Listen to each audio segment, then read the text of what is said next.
নমস্কার। বিশ্বকবি রবীন্দ্রনাথ ঠাকুরের লেখা প্রশ্ন।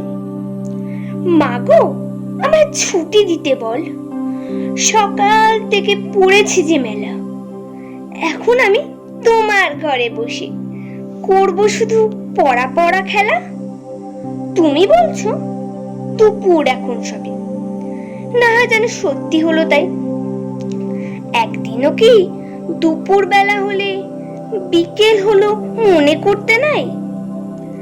আমি তো বেশ ভাবতেই পারি মনে, সূর্য ডুবে গেছে মাঠের শেষে। বাগদি বুড়ি চুবড়ি ভরে নিয়ে শাক তুলেছে পুকুর ধারে এসে। আধার হলো মাদার গাছের তলা, কালি হয়ে এলো দিঘির জল।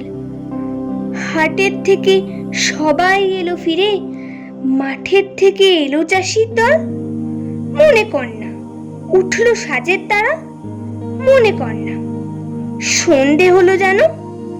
রাতের বেলা দুপুর যদি হয়, দুপুর বেলা রাত হবে না কেন? নমস্কার।